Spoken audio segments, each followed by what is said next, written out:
చూసే ఉంటారు మీరు ఆ సారాంశం అంతా కూడా. ఏది లా అండ్ ఆర్డర్కి సంబంధించి. కృష్ణాంజనేయులు గారు ఏమంటారు మీరు? వాసుదేవన్ గారు, గుడ్ మార్నింగ్. ప్యానల్ మెంబర్స్ అందరికి కూడా నమస్కారం. మీరు ప్రతిపక్ష హోదాకు సంబంధించినటువంటి అంశానికి వచ్చేసరికల్లా, ఇది మహారాష్ట్రలో కొత్తగా ఎన్నికలు జరిగాయి కాబట్టి అక్కడ కూడా విడివిడిగా చూసినప్పుడు ప్రతిపక్ష పార్టీలకి ఆ ప్రతిపక్ష హోదా వచ్చేటువంటి పరిస్థితి కనపడటం లేదు. కూటమిగా చూసినప్పుడు వాళ్ళకి బహుశా ఎన్నికలకు ముందు ఏర్పడినటువంటి కూటమి కాబట్టి కూటమిగా వెళ్ళినప్పుడు వాళ్ళకి ప్రతిపక్ష హోదా ఉండొచ్చు. అది పెద్ద ఇబ్బంది కాదు. బహుశా అది టెక్నికల్ గా అక్కడ పెద్ద సమస్య ఉండకపోవచ్చు అని నేను అనుకుంటున్నాను. అది మీ ఇప్పుడు ప్రతిపక్ష హోదాకు సంబంధించి రాష్ట్రాలే కాదు, ఇప్పుడు మనం జాతీయ స్థాయిలో కూడా కాంగ్రెస్ పార్టీకి కూడా ప్రతిపక్ష హోదా లేనటువంటి సందర్భాలు కూడా ఉన్నాయి, చాలా సందర్భాల్లో ఉన్నాయి. అలాగని ఇప్పుడు ప్రతిపక్ష హోదా అనేటువంటిది అడుక్కుంటే రాదు, వాళ్ళు అడిగినా ఇవ్వరు. మరి ఆ సంప్రదాయం అయితే మాత్రం మినిమం సీట్లు 10% సీట్లు అయితే మాత్రం సంపాదించుకుంటేనే, అటు లోక్సభలో అయినా ఇటు అసెంబ్లీలో అయినా ఎక్కడైనా సరే ఆ సీట్లు వస్తే మాత్రమే అవకాశం ఉంది. ఆంధ్రప్రదేశ్లో అయినా అంతే. ఇది ఒక అంశంగా తీసుకొని జగన్మోహన్ రెడ్డి ఇది ఒక సాకుగా తీసుకొని అసెంబ్లీకి వెళ్లకుండా ఆయన ప్రయత్నం చేస్తున్నాడు తప్ప, ఇది రేపు హైకోర్టులో తేలిన తర్వాత, హైకోర్టులో క్లారిటీ వచ్చిన తర్వాత దాని మీద బహుశా అసెంబ్లీకి వెళ్ళడానికి డిసిషన్ తీసుకోవచ్చు. ఈ ప్రభుత్వం మమ్మల్ని ప్రతిపక్ష హోదా ఇవ్వకుండా ప్రజల తరపున మాట్లాడనేయకుండా గొంతులు తీసుకుందని చెప్తారు. అందుకని ఆ సాకు చెప్పడానికి ఆయనకు పనికి వస్తుంది. ఇది ఎన్ని రోజులు నిలిచేదానికి అవకాశం లేదు. ఇప్పుడు సమావేశాలకు కూడా వెళ్ళలేదు కాబట్టి ఈ సమావేశాలు, బడ్జెట్ సమావేశాలకి అసలు పూర్తిగా డొమ్మా కొట్టారు. ఈ విషయంలో ప్రజల్లో కూడా ఒక చర్చ జరుగుతుంది. ప్రతిపక్షం అని అంటే హోదా కాదు కదా, ప్రజలు ఇచ్చినటువంటి బాధ్యతను నిర్వర్తించాల్సిన అవసరం అయితే రాజకీయ పార్టీలకు ఉంటుంది. అది నిర్వహించలేదు అనుకోండి, అది ప్రజల నుంచి వ్యతిరేకత వచ్చేదానికి అవకాశం ఉండొచ్చు. కాబట్టి ఈ నిర్ణయాన్ని మార్చుకుంటారనుకుంటున్నాను. నెక్స్ట్ అసెంబ్లీ సమావేశాలకి అనివార్యంగా వెళ్లేదానికి అవకాశం కూడా ఉంటుంది. ఎట్లాగో రాజ్యాంగంలో ఉన్నటువంటి ఆర్టికల్ 101 ప్రకారంగా కంటిన్యూస్ గా 60 రోజులు కింద ఎవరైనా సభ్యుడి కింద శాసనసభకు కానీ అదేవిధంగా లోక్సభ హాజరవున్నటువంటి పరిస్థితి ఉంటే ఆ సీట్ ఖాళీ అయింది అనేటువంటిది ఉన్నటువంటి అంశమే. అది టెక్నికల్ గా బహుశా వీళ్ళకి ఇబ్బంది లేకుండా చూసుకునేటువంటి విధంగానే మొదటి 2 సమావేశాలకు కూడా జగన్మోహన్ రెడ్డి వెళ్ళారు. వాళ్ళ వైఎస్ఆర్ కాంగ్రెస్ పార్టీ ఎమ్మెల్యేలు జగన్మోహన్ రెడ్డి 11 మంది ప్రమాణ స్వీకారాలు చేశారు మొదటి సమావేశం. 2వ సమావేశాలప్పుడు కూడా ఒకరోజు వెళ్ళి, కాబట్టి టెక్నికల్ గా 2 సమావేశాలకు వెళ్ళినట్టు. ఈ సమావేశాలకు మాత్రమే అసలు పూర్తి స్థాయిలో డొమ్మవు. బహుశా నెక్స్ట్ సమావేశాలకు వెళ్తారని నేను అనుకుంటున్నాను. అప్పటికల్లా ప్రజల్లో కూడా ఏదో ఒక ఇష్యూస్, ప్రభుత్వం మీద ఏదో ఒక సమస్యలు ఉంటాయి కాబట్టి వాటి మీద మాట్లాడటానికి కూడా వెసులుబాటు.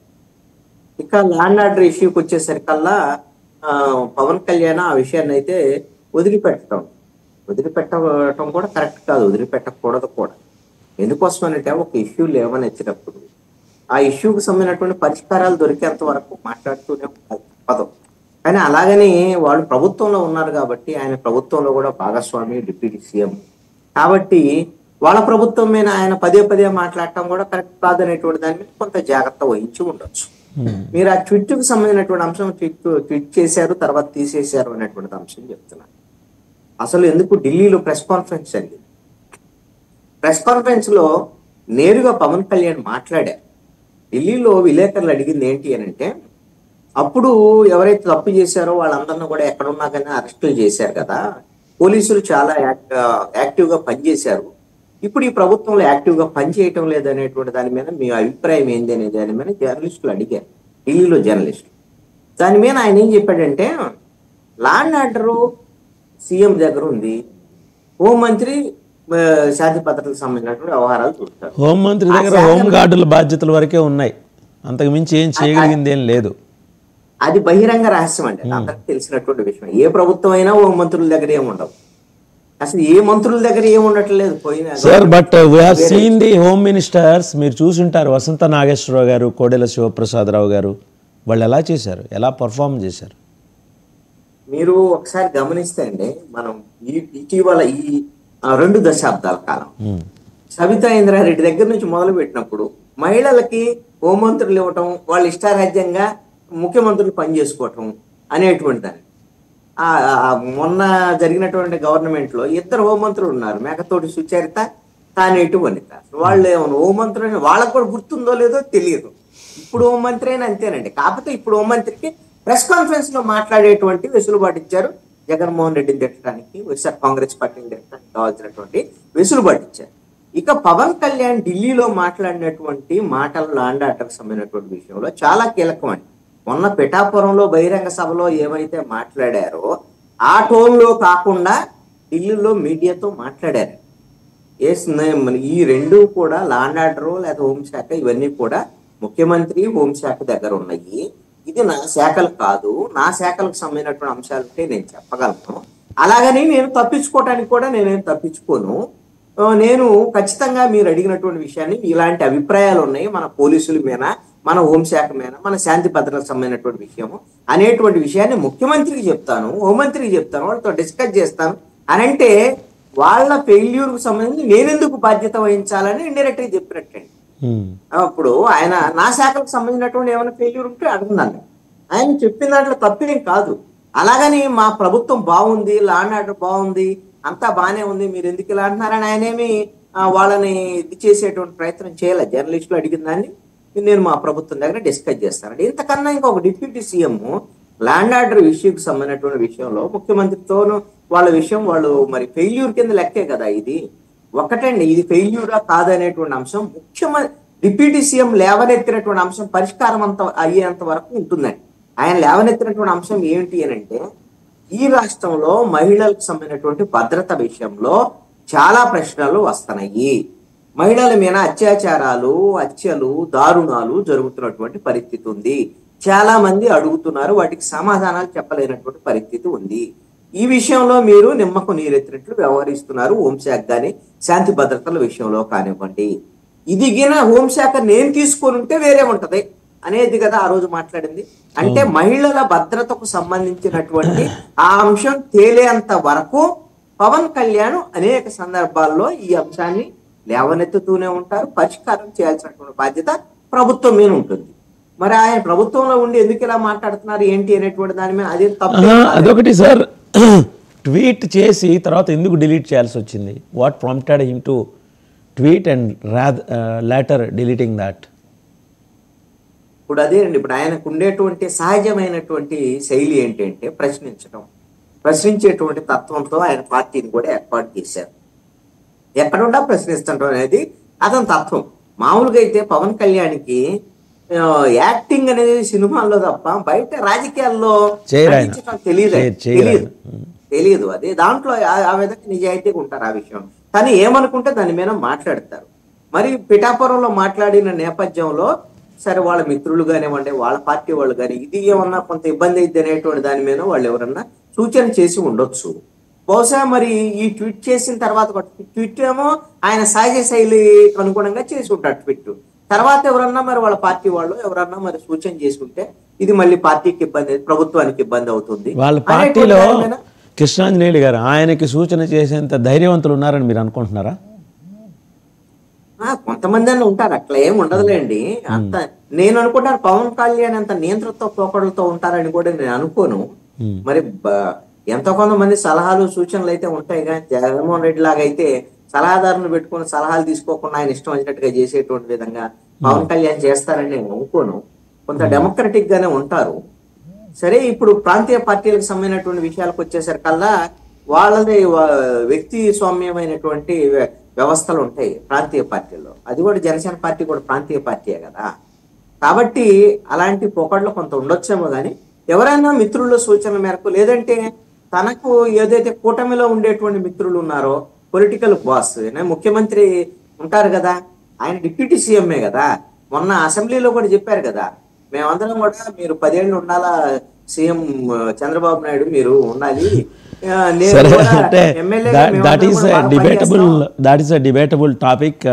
దాంట్లో చాలా అంశాలు ఉన్నాయి, మళ్ళీ మాట్లాడదాం. కృష్ణాంజనేయులు గారు, మీకు తెలుసు నాకు తెలుసు ఆయన ఆ మాట ఎందుకు అన్నారనేది. ఒకసారి శ్రీధర్ శర్మ గారి దగ్గరికి వెళ్దాం. శ్రీధర్ శర్మ గారు, కంటిలోని నలుసు చెవిలోని జోరీగా కాలి కింద ముళ్ళు, ఏంటి మీకు ఇబ్బందిగా అనిపించట్లా? ఆయనేమో ట్వీట్లు పెడతారు, డిలీట్ చేస్తారు, బహిరంగ సభలో నిలదీస్తారు, మీకేమో ఉక్కిరి బిక్కిరి అయిపోతున్నారు. ఆ సఫారీ ఈ వేషధారణ కింద, వస్త్రధారణ కింద చెమటలు పట్టేస్తున్నాయి. ఏంటి, ఎక్కడ గ్యాప్ వచ్చింది సీఎం గారికి, డిప్యూటీ సీఎం గారికి? సార్, ముందుగా మీకు ప్యానెల్లో ఉన్న సభ్యులందరికీ శుభోదయం తెలియజేస్తూ, ఇక్కడ గ్యాప్ అనేది ఎక్కడ లేదండి. ఇది కూటమి ప్రభుత్వం, ముగ్గురు అభిప్రాయాలు పంచుకొని చేసుకునే ఒక ప్రభుత్వం. నిజంగా లా అండ్ ఆర్డర్ అనే అంశంలో పవన్ కళ్యాణ్ గారు ట్వీట్ చేశారు, మళ్ళీ డిలీట్ చేశారు అనే అంశం నేనైతే చూడలేదు. కానీ సరే, వేరే వాళ్ళు స్క్రీన్ షాట్స్ తీసి పెట్టడం మిత్రులు చూశాను. శరీరానికి అవసరం లా అండ్ ఆర్డర్ వ్యాధి వచ్చినప్పుడు, లేకపోతే ఇదని చెప్పి ఆ సంబోధనలు చేస్తూ దాన్ని గతంలో అంబేద్కర్ గారు కూడా సూచించారని చెప్పడం రాజ్యాంగంలో అని చెప్పి ఆయన ట్వీట్ చేయడం జరిగింది. సరే, శాంతి భద్రతల సమస్య వచ్చినప్పుడు శరీరానికి వైద్యం అవసరం అంటే శరీరానికి పోలీసు రీతిలో 3rd డిగ్రీ ప్రయోగిస్తే ఆ వైద్యం అందిపుచ్చుకున్న ఆ రోగి కోర్టులోనో జడ్జి గారి ముందో చెప్తాడు, ఏమంటే నన్ను కొట్టారు అని. ఏది మన రఘురామకృష్ణరాజు గారి లాగా. ఇట్లా కొన్ని చట్టపరమైన సమస్యలు ఉన్నాయి. ఈ చట్టం తెలియనప్పుడు పోలీస్ వ్యవస్థ లేదు ప్రజలకి, చట్టం తెలిసిన తర్వాత పోలీస్ వ్యవస్థ లేదు. ఎందుకంటే ఈ రోజున సోషల్ మీడియాలో కానీ ఏదైనా కానీ మిమ్మల్ని అరెస్ట్ చేస్తున్నారా అని చెప్పంటే మీరు 41 నోటీస్ తెచ్చారా అని అడగమంటారు. ఇట్లా సోషల్ మీడియా ఈరోజు బాగా డెవలప్ అయింది. దానిలో క్రమంలో పోలీసులు కూడా ఏమీ చేయలేని పరిస్థితిలో ఈరోజు పోలీస్ డిపార్ట్మెంట్ గతంలో లాగా ఉంది. మరి అట్లాంటి పరిస్థితుల్లో మరి పవన్ కళ్యాణ్ గారు కొన్ని చెప్పిన మాటలు వాస్తవమే అయినప్పటికీ మరి హోమ్ మినిస్టర్ గారు కూడా కొంత ఇబ్బంది పడుతున్న మాట వాస్తవమే. ముఖ్యమంత్రి చంద్రబాబు నాయుడు గారు కూడా ఇబ్బంది పడుతున్న మాట వాస్తవమే. ఎందుకంటే మహిళల పైన అత్యాచారాలు గాని, లేకపోతే వైసీపీ వాళ్ళ దాడులు, హత్యలు గాని, ఇట్లాంటి చాలా కొన్ని అంశాలు చూసుకుంటే శాంతి భద్రతల సమస్యలు అనేవి రేకెత్తించడం కోసం వైఎస్ జగన్ గారు ఏదో ఒక వ్యూహం అయితే పన్ని ఉన్నారు. ఎందుకంటే గతంలో ఆయన చెప్పు చేతల కింద పోలీసులు నడిచిన వ్యవస్థలాగా ఈ రోజు నడవాలి అంటే అది చాలా కష్టసాధ్యమైంది. ఎందుకంటే ఒక పక్కన జగన్ చేసినట్లుగా చంద్రబాబు గారు కూటమి ప్రభుత్వం చేస్తేనేమో ప్రజల్లో వ్యతిరేకత అయితే వస్తుంది. ఎందుకంటే ఎవరిని పడితే వాడిని గోడలు దూకి అర్ధరాత్రి పూట్ల అరెస్టులు చేయటం, లేకపోతే ఇంట్లో మహిళల్ని ఈడ్చుకెళ్లటం, ఇట్లాంటివన్నీ ఈ ప్రభుత్వంలో చేస్తే కొంత ప్రభుత్వం మీద వ్యతిరేకత భావన మరి మీడియా మిత్రులుగా మీరు భావస్వేచ్ఛ ప్రకారం ప్రకటిస్తారు, అట్లానే ప్రజలు భావస్వేచ్ఛ ప్రకారం ప్రకటిస్తారు సోషల్ మీడియాలో. ఇట్లాంటి అంశాలు చాలా అందులో మిళితమై ఉన్నాయి. గతంలో జగన్ ప్రభుత్వం లాగా చేయాలి అంటే అది పోలీసు ఆ రోజున అట్లా చేయటం కూడా చాలా తప్పు. ఎందువల్లంటే ఇప్పుడు అదే ప్రెజర్ ఈ ప్రభుత్వం పోలీసు మీద పెడితే ఎంత దారుణమైన పరిస్థితుల్లో పోలీసు ఉంటుందంటే అసలు మేము ఉద్యోగాలు చేయమని పారిపోయే పరిస్థితికి వస్తారు. ఎందుకంటే అసలు పోలీసు పెట్టాల్సిన అవసరమే ఉంది. శ్రీధర్ శర్మ గారు, ప్రెషర్ పెట్టాల్సిన అవసరం ఉంది. వాళ్ళ ఉద్యోగాలు వాళ్ళు చేయాలి. ప్రభుత్వం చెబితేనో, ముఖ్యమంత్రి చెప్తానో, హోంమంత్రి చెప్తానో, డిప్యూటీ సీఎం చెప్తానో కాదు. వాళ్ళకంటూ కొన్ని గైడ్లైన్స్, ప్రిస్క్రైబ్డ్ ఫార్మాట్ ఉంటుంది. They have to go by that. CM చెప్పారు కాబట్టి అరెస్ట్ చేస్తున్నాం. ఇప్పుడు అడిషనల్ ఎస్పీ అతను విజయపాల్ని అరెస్ట్ చేశారు, నిన్న చేసి తీసుకొచ్చారు. వాళ్ళు గుంటూరు తీసుకొస్తున్నారు. రఘురామకృష్ణరాజు గారిని టార్చర్ పెట్టిన కేసులో. సో అది ఆ ప్రొసీజర్ ప్రకారం they have to go. And ఇంకోటి, వైసీపీ కార్యకర్తలు దాడులు చేస్తున్నారు, హత్యలు చేస్తున్నారు. దేశాలు పట్టిపోయారండి, ఎవరు కనిపించట్లా. ఎక్కడ అరాకొరాల రేగిడి లక్ష్మణరావు గారు పాపం ఏదో ఒక ఆశతోటి ఆ కొవ్వతోటి పెట్టుకొని ఆయన తిరుగుతున్నారు. ఇలాంటి వాళ్ళకి 10 మంది ఉన్నారు హార్డీ.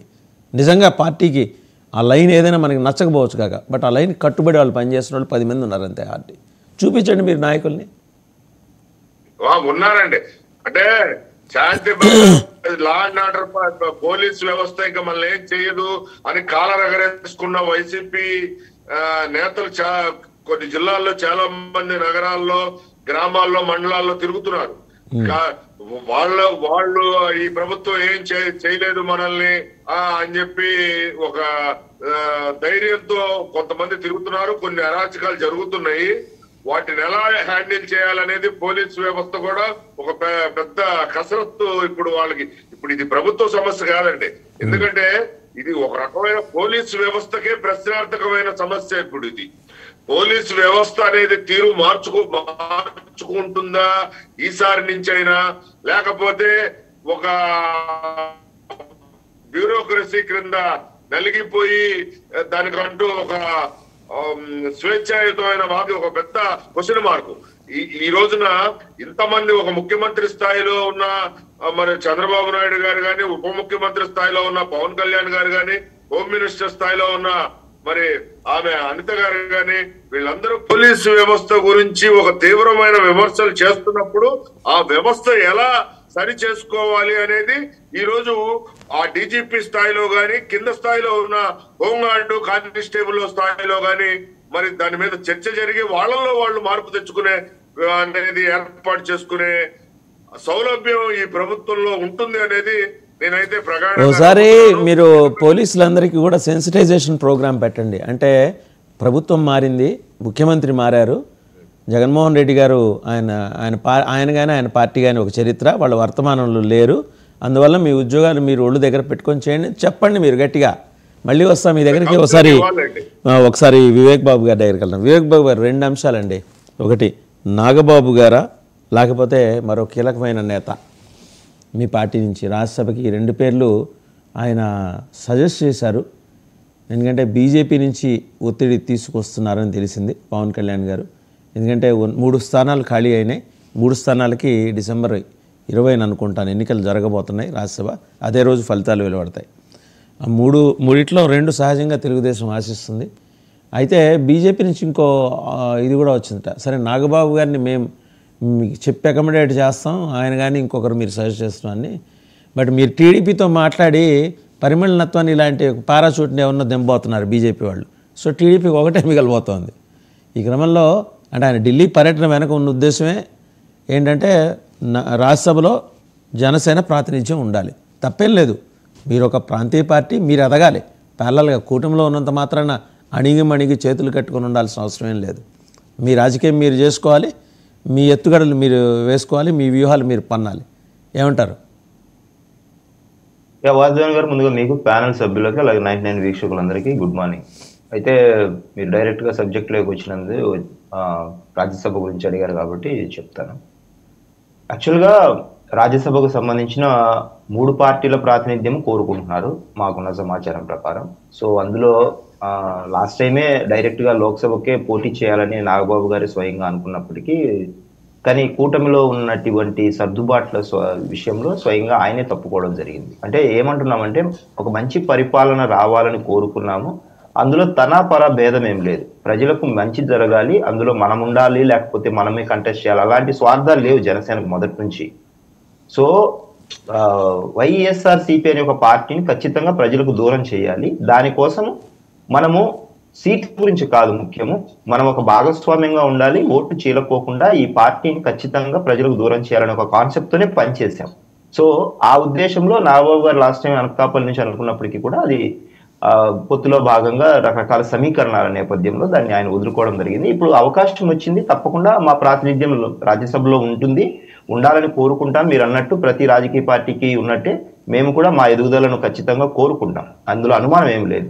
అయితే ఇందులో నాగబాబు గారు వారి యొక్క ఇంట్రెస్ట్ చూపుతారా, లేకపోతే మా అధినేత మనసులో ఏదైనా పేరు వేరే వారిని ఏమైనా అనుకుంటున్నారా అనేది పూర్తిగా ఆయన యొక్క డిస్క్రిషియల్ పవర్స్. సో ఆయనకున్న పవర్స్ ని బట్టి ఆయన ఎవరిని నామినేట్ చేస్తారు అనేది, అలాగే కూటమిలో చంద్రబాబు గారు కానీ బీజేపీ కానీ మా సైడ్ నుంచి ఎవరిని ప్రపోజ్ చేసినా కూడా అందులో నో చెప్పడానికి కూడా ఏం పెద్ద కారణాలు ఏమి లేవు. కాబట్టి మా వైపు నుంచి మా అధినేత ఎవరిని నేమ్ సజెస్ట్ చేసినా అందులో అన్డౌటెడ్లీ వారిని ఏమంటారు మనం వారిని ఎన్నుకునే అవకాశం అయితే ఉంది. ఏకగ్రీవంగా తప్పకుండా వారి నామినేషన్ జరుగుతుంది. అందులో అంటే మనకి వివేక్ బాబు గారు, మనకి గతంలో కొన్ని అనుభవాలు ఉన్నాయి. సురేష్ ప్రభు, ఆయన రైల్వే మినిస్టర్ అనుకుంటా అప్పుడు, రైల్వే మినిస్టర్, తర్వాత నిర్మలా సీతారామన్ గారు ఫైనాన్స్ మినిస్టర్, వీళ్ళని మన నెత్తిని రుద్దారు, మన ఆంధ్రప్రదేశ్ నుంచి పంపించారు. పంపించినప్పుడు సురేష్ ప్రభు వల్ల రూపాయి ఉపయోగం కాల ఆంధ్రప్రదేశ్కి. అండ్ నిర్మలా సీతారామన్ వచ్చి రాగానే ఆంధ్ర బ్యాంక్ పేరు తీసేయించింది. ఇలాంటి లైబిలిటీస్ మనకు అవసరమా? లేదు, మీరు గతాన్ని ఎప్పుడు ఈ 2024 ఈ 5 ఏళ్ల పాటు పోల్చకండి. ఈసారి జనసేన ఉంది టీంలో. అండ్ ఆయన ఆలోచన విధానము, ఆయన యొక్క చిత్తశుద్ధి, నిజాయితీ, నిబద్ధత అనేది కేంద్ర ప్రభుత్వం స్వయంగా పరిశీలిస్తుంది. ప్రతి అణువున పరిశీలిస్తోంది. మనం ఆ విషయం మీద చాలాసార్లు మాట్లాడుకున్నాం కూడా. కాబట్టి కేంద్ర ప్రభుత్వము కూడా, అంటే బీజేపీ ముఖ్యంగా మోడీ గారు ఎలా చూస్తారంటే, ఒక నాయకుడిని ఆయన ఎంత కమిటెడ్ గా ప్రజలకు పనిచేస్తున్నారనే దాని మీదనే ఆయన ఆలోచిస్తారు. సో మా అధినేతకున్న క్రెడిబిలిటీ ఏంటనేది గత 5 ఏళ్ల పాటు వాళ్ళు చూశారు. నిరంతరం ఏ స్వార్థం లేకుండా ఆయన కేవలం ప్రజా సమస్యలు తీసుకొస్తారు. ఆయనకు ఆ చిత్తశుద్ధి ఉంది. ఆ విషయంలో మనం ఆయనకు చేసి తీరాల్సిందే. సో మనం కూడా ఆయన కూడా ఈ కూటమిలోకి తీసుకొచ్చి ఈరోజు కేంద్ర ప్రభుత్వంలో ఒక కీలకంగా, ముఖ్యంగా ఈ అలయన్స్ ద్వారా అటు నితీష్ కుమార్ గారి గవర్నమెంట్ కేవలం కూటమి గవర్నమెంట్ ఉండడం వల్ల వివేక్ బాబు గారు రైట్ టైంకి మనతో పాటు ఒక ఆర్మీ సోల్జర్ లైవ్ లో జాయిన్ అయ్యారు, చంద్రశేఖర్ గారు. చంద్రశేఖర్ గారు నమస్కారం అండి, వినిపిస్తుందా నా మాట? నమస్తే. ఇప్పుడు మీరు ట్వీట్ చేశారు డిప్యూటీ సీఎం గారికి, అలాగే నారా లోకేష్ గారు. ఒక 5 నిమిషాలు మాట్లాడి లెఫ్ట్ అవుతా. ఒక్క నిమిషం అండి, మీరు కూడా మాట్లాడాల్సిన అంశాలు ఉన్నాయి, ఉండండి, మీ దగ్గరకు వస్తున్నాను. ఆర్మీ సోల్జర్ జస్ట్ బయటకు వచ్చాను నేను. ఉండండి మీరు ఉండండి, ఎందుకంటే ఆర్మీ సోల్జర్ మాట్లాడతారు, అది వినాలి మీరు కూడా. మీ పక్క జిల్లానే ఆయన. ఓకే, వారి తండ్రి గారిది అనుమానాస్పద మృతి, వారి స్థలం కబ్జా అయింది. వారు కొన్ని ఒక 20-30 ట్వీట్లు చేసి ఉంటారు, అయ్యా మా సమస్య పరిష్కారం చేయండి అని. ఏమైనా రిప్లై వచ్చిందా అండి చంద్రశేఖర్ గారు? సార్, మేము పెట్టిన పోస్ట్లకి ఇంతవరకు ఎటువంటి రిప్లై లేదు. జస్ట్ ఒక 2-3 డేస్ బ్యాక్ నుంచి నాకు ఇది కొంచెం స్ప్రెడ్ వైరల్ అవ్వడం వల్ల నాకు మన రెవెన్యూ మినిస్టర్ గారి నుంచి కూడా ఒక మెసేజ్ వచ్చింది. తర్వాత లోకేష్ సార్ వాళ్ళ ఆఫీస్ నుంచి కూడా ఒక మెసేజ్ వచ్చింది, మీ ప్రాబ్లం ఏంటి డీటెయిల్ రిప్రజెంటేషన్ ఇవ్వమని చెప్పారు. సో నేను డీటెయిల్ రిప్రజెంట్ ఇచ్చాను, ఇచ్చి కూడా 3-4 డేస్ అవుతుంది. మేబీ ప్రాసెస్ అవుతుంది అనుకుంటున్నాను. అసలు మీ సమస్య మీ సమస్య ఏంటి? అక్కడ ఎవరి నుంచి మీకు థ్రెట్ ఉంది? సార్, యాక్చువల్లీ లాస్ట్ గవర్నమెంట్ ఉన్నప్పుడు పెద్దిరెడ్డి రామచంద్రారెడ్డి అనుచరులు అని చెప్పేసి వచ్చి మా ల్యాండ్ కబ్జా చేశారు. అప్పటి నుంచి మా నాన్నగారు అమ్మగారికి లేనిపోని కేసులు పెట్టి వాళ్ళని చాలా చిత్రహింసలు పెట్టి చాలా చెప్పుకోలేని బాధలండి. అన్ని రకాలుగా హింసించారు అమ్మ నాన్న. నేను కూడా నా జాబ్ పరంగా నేను కూడా ఎన్నో రకాలుగా నేను ట్రై చేసి మా అమ్మ నాన్నకి హెల్ప్ చేశాను ఎన్నో రకాలుగా. కానీ ఆ గవర్నమెంట్ లో నాకు ఎటువంటి న్యాయం జరగలేదు. కనీసం అంటే కలెక్టర్ ఆఫీస్ చుట్టూ మన ఎమ్మెల్యే పవన్ కళ్యాణ్ గారి ఆఫీస్ నుంచి ఏమన్నా రెస్పాన్స్ వచ్చిందా మీకు? డిప్యూటీ సీఎం ఆఫీస్ నుంచి? లేదు సార్, ఇంకా ఎటువంటి రెస్పాన్స్ రాలేదు. సో మీరు ఎక్స్పెక్ట్ చేస్తున్నారా వస్తుందని? మేబీ సార్ వస్తుందని అనుకుంటున్నాను. పెద్దిరెడ్డి రామచంద్రారెడ్డి గారు శ్రీకాకుళం దాకా తన అనుచరుల్ని పంపించి ఈ స్థలాలు కబ్జా పెట్టించే ప్రయత్నం చేసినప్పుడు మీరు సైన్యంలో ఉండి మీరు మీ ఆర్మ్డ్ ఫోర్సెస్ ద్వారా మీరేమి గవర్నమెంట్ ఆఫ్ ఇండియా నుంచి, డిఫెన్స్ మినిస్ట్రీ నుంచి గవర్నమెంట్ ఆఫ్ ఆంధ్రప్రదేశ్కి అర్జీ పెట్టుకోలేకపోయారా? నేను యాక్చువల్లీ లదాఖ్ లో వర్క్ చేసేవాడిని. నాకు కమ్యూనికేషన్ ఏరియా అనేది ఉండదు. కమ్యూనికేషన్ ప్రాబ్లం వల్ల నేను ఇన్ని రోజులు వెయిట్ చేశాను. నాకు ప్రెసెంట్ వచ్చి నేను తిరుపతికి పోస్టింగ్ తీసుకున్నాను. ఈ ప్రాబ్లం ఉందని జస్ట్ నేను వచ్చి ఇంకా జాయిన్ కూడా కాలేదు. Last month joining date 10th ఉండగానే నాకు నాన్నకి ఇలా ఇన్సిడెంట్ అయి చనిపోయారు. అయ్యో, అంటే అది కూడా అనుమానాస్పద మృతి అంటున్నారు. అది మీరు అంటే? అవును సార్, అనుమానాస్పదంగానే ఉంది. ఎందుకంటే ఇన్సిడెంట్ చేసిన వ్యక్తి కూడా వైసీపీకి సంబంధించిన వ్యక్తి. మనకి పోలీస్ స్టేషన్ లో కంప్లీట్ ఇచ్చినా కూడా పోలీసు వాళ్ళు కూడా ఎటువంటి రెస్పాన్స్ లేదు. ఈవెన్ నాన్నగారు చనిపోయి 2 months వస్తుంది ఇప్పటికి. కానీ ఇప్పటి వరకు నాన్నగారి పోస్ట్ మార్టం రిపోర్ట్స్ పోలీసు వాళ్ళు తీసుకెళ్ళి ఇవ్వలేదు, చేతికి ఇంతవరకు ఇవ్వలేదు. లెట్స్ హోప్ సో అండి. చంద్రశేఖర్ గారు, ఇప్పుడు మీరు ఈ సమస్యని మరి మీడియా ముఖంగా తీసుకొచ్చారు. జనసేన ప్రతినిధి వివేక్ బాబు గారు ఉన్నారు, తెలుగుదేశం ప్రతినిధి శ్రీధర్ శర్మ గారు ఉన్నారు, అండ్ సీనియర్ జర్నలిస్ట్ కృష్ణాంజనేయులు గారు. వీళ్ళు తప్పనిసరిగా ప్రభుత్వానికి దగ్గర తీసుకెళ్తారు. ఒకసారి వైసీపీ రేగడి లక్ష్మణరావు గారి దగ్గరికి వెళ్దాం. ఇదండి పెద్దిరెడ్డి రామచంద్రారెడ్డి గారు చిత్తూరు నుంచి గుర్రాలు వేసుకుని వచ్చి మరి శ్రీకాకుళంలో వాళ్ళ అంచనల చేత కబ్జాలు చేయించడం. ఆయన సైన్యంలో ఉన్నారండి లక్ష్మణరావు గారు. ఆయన మనకు రక్షణగా లడాఖ్లో ఉన్నారు. ఆయన తండ్రి గారి అనుమానాస్పద మరణం. ఎన్ని పాపాలు వెంటాడుతున్నాయి మిమ్మల్ని వైసీపీని? వాసుదేవన్ గారు అందరికి గుడ్ మార్నింగ్ అండి. మరి సోదరులు చెప్తున్నట్టుగా పెద్దిరెడ్డి రామచంద్రారెడ్డి గారి యొక్క అనుచరులు అని చెప్తా ఉన్నారు. అది వాళ్ళకు కూడా క్లారిటీ లేదు. శ్రీకాకుళం జిల్లా వచ్చి పెద్దిరెడ్డి రామచంద్ర యొక్క వ్యక్తులు వచ్చి కబ్జా చేశారంటే ఇది ఒక ఆరోపణలాగానే కనబడతా ఉంది. ఖచ్చితంగా సారీ చిత్తూరు జిల్లా వినండి శ్రీధర్ సార్, నాకు టైం లేదు, నాకు వినండి సార్, నాకు టైం లేదు, నాకు సాధ్యం లేదు. చిత్తూరు జిల్లా ఓకేనండి, వినండి సార్, 2 నిమిషాలు వినండి. ఇక్కడ కేవలం ఎప్పుడైతే నారా లోకేష్ గారి ఆఫీస్ నుంచి మెసేజ్ వచ్చిందని అన్నారో అప్పుడే అర్థమవుతూ ఉంది ఎవరు ఆ స్క్రిప్ట్ ఇచ్చారు అనేది సోదరులకి. ఏదేమైనా పోలీసు వ్యవస్థ ఖచ్చితంగా వాళ్ళకి జరిగినటువంటి అన్యాయం పైన ఎవరైతే అనుమానాస్పదంగా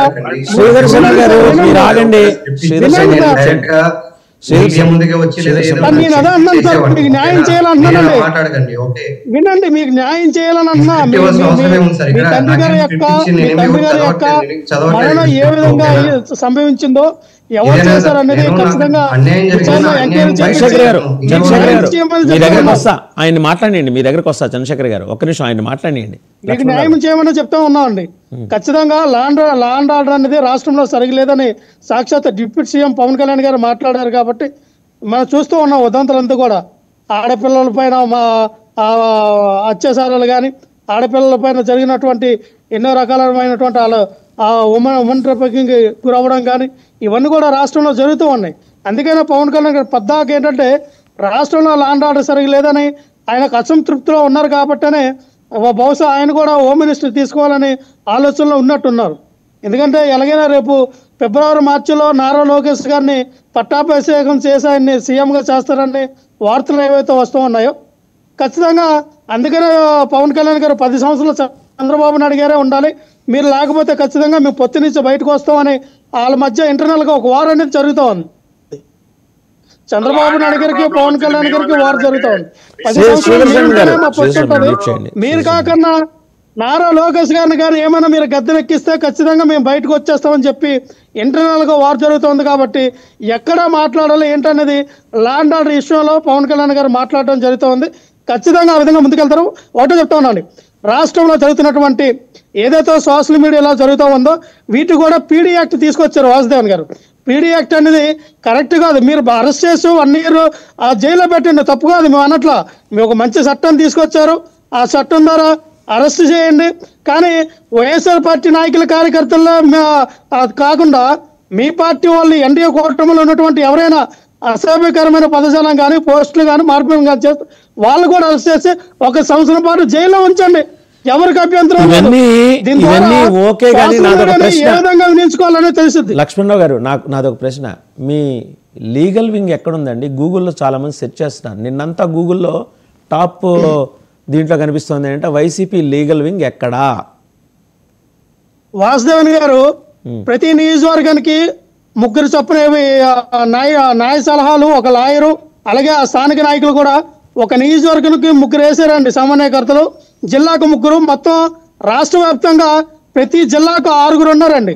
ఎక్కడ కూడా వైఎస్ఆర్ పార్టీ నాయకుల కార్యకర్తలకి ఎటువంటి ఇబ్బంది వచ్చినా వాళ్ళకి మా యొక్క న్యాయవాదులు ఉన్నారు, అలాగే లాయర్లు ఉన్నారు, అలాగే మా యొక్క నాయకులు కూడా ఉన్నారు. జిల్లా ఇన్ఛార్జీలు కానీ స్థానిక నియోజకవర్గ ఇన్ఛార్జీలు కూడా వాళ్ళ దృష్టికి తీసుకెళ్తే ఖచ్చితంగా ఆ కార్యకర్తలకు ఆదుకోవడానికి బలంగా మా యొక్క న్యాయ విభాగం పనిచేస్తుందండి. ఇవన్నీ అపోహలు తప్ప మా న్యాయ విభాగం చాలా గట్టిగా ఉంది. నాయకులు కూడా స్పందిస్తూ ఉన్నారు, కార్యకర్తలకు ఇవ్వాల్సిన భరోసా ఇస్తూ ఉన్నారు. వాళ్ళకి ఎటువంటి ఇబ్బంది వచ్చినా ఒకరు అరెస్ట్ అయినా బెయిల్ మీద తీసుకొచ్చి 24 గంటలలోపే బెయిల్ మీద తీసుకొచ్చి వాళ్ళకి సహకారం చేస్తుందండి న్యాయ విభాగం. ఇవన్నీ కూడా బయట వచ్చినటువంటి స్పెక్యులేషన్స్ తప్ప ఇంకేం లేవు. ఖచ్చితంగా జగన్మోహన్ రెడ్డి గారు తీసుకున్నటువంటి ఏదైతే ఈ నూతనంగా కార్యవర్గం ఏదైతే ఉందో చాలా స్ట్రాంగ్ గా తీసుకున్నారు, స్ట్రాంగ్ గా నడుస్తూ ఉంది. ఎక్కడ కూడా కిందగా ఆర్జీవీని ఎక్కడ దాచారు లక్ష్మణరావు గారు? రోజా గారి గెస్ట్ హౌస్ లో అయినా ఇంకా వేరే గెస్ట్? ఆర్జీవీ గారిని మేము దాయవలసిన అవసరం ఉందండి. ఆర్జీవీ గారికి ఆయనకు ఉన్నటువంటి సంబంధాలు చాలా ఉన్నాయి.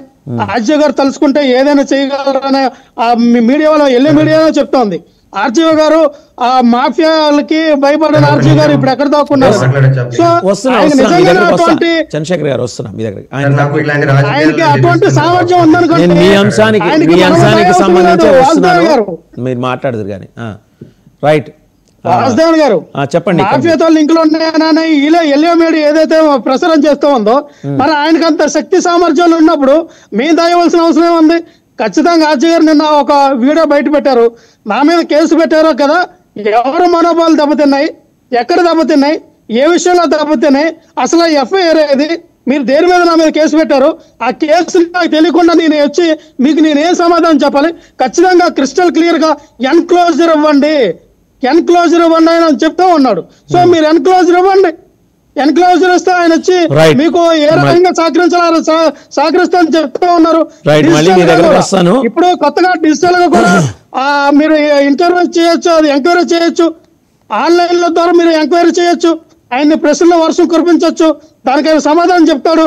ఆయన కొన్ని సినిమా షూటింగ్ల పరంగా నేను రాలేకపోతా ఉన్నానని చెప్తూ ఉన్నాడు. కాబట్టి ఖచ్చితంగా మీరు స్పందించవలసిన క్వశ్చన్లు ఏవైతే ఉన్నాయో ఆన్లైన్ గా కూడా మీరు, ఎందుకంటే సుప్రీంకోర్టు కూడా ఇచ్చిన ఆర్డర్ అది, ఏ మనకి అందుబాటులో లేకపోతే డిజిటలైజేషన్ అంటే ఆన్లైన్ లో ఖచ్చితంగా ఆ వ్యక్తిని ఇంటర్వ్యూ చేయొచ్చని సుప్రీంకోర్టు ఇచ్చిన వర్చువల్ విచారణ. ఓకే, మళ్ళీ మీ దగ్గరకు వస్తా. చంద్రశేఖర్ గారు మీరు ఏదో చెప్పాలనుకుంటున్నారు, మీ అంశానికి సంబంధించి చెప్పండి. సార్, ఇక్కడ నేనేది స్క్రిప్ట్ చదవట్లేదు. నాకు అన్యాయం జరిగింది, అన్యాయం గురించి నేను చాలాసార్లు ప్రయత్నించాను, కుదరలేదు. దానివల్ల నేను సోషల్ మీడియాకి రావాల్సి వచ్చింది. ఇక్కడ నాకు ఎవరు స్క్రిప్ట్ ఇవ్వలేదు. మళ్ళీ చెప్తాను, ప్లీజ్ అర్థం చేసుకోండి. నా బాధ నేను చెప్పుకున్నాను అంతవరకే, కానీ నాకు ఎవరు ఏ పార్టీతో నాకు ఎటువంటి సంబంధాలు లేవు. చంద్రశేఖర్ గారు ఖచ్చితంగా మీకు న్యాయం జరగాలి, ఖచ్చితంగా మీరు ఎంక్వైరీ చేయించండి. మీరు ఆలీలు మాత్రం ఉండొద్దు. మీ తండ్రి గారికి జరిగినటువంటి ఏదైతే మీ కుటుంబానికి అన్యాయం జరిగిందో దానిపైన నిష్పక్షపాతంగా ఎంక్వైరీ జరిపించి మీ కుటుంబానికి న్యాయం జరగాలని మేము కూడా కోరుకుంటున్నాం. ఎవరి మాటలు కూడా వినొద్దు, పారదర్శకంగా వెళ్ళండి.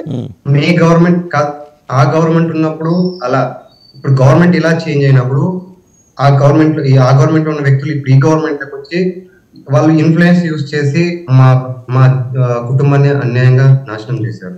ఇప్పుడు ఈ గవర్నమెంట్ వచ్చినా కూడా మాకు ఒక ఆశ అనేది ఉంది, ఏదో చేస్తారులే, సరే ఆ గవర్నమెంట్ లో మనకు ఈ గవర్నమెంట్ అని అవుతుంది అనుకుంటే వాళ్ళే ఇప్పుడు ఈ గవర్నమెంట్ పెట్టారండి. నేను టీడీపీ కార్యకర్తని, మా నాన్న కూడా టీడీపీ నాయకులని కూడా మీరు ట్విట్టర్ లో పెట్టారు.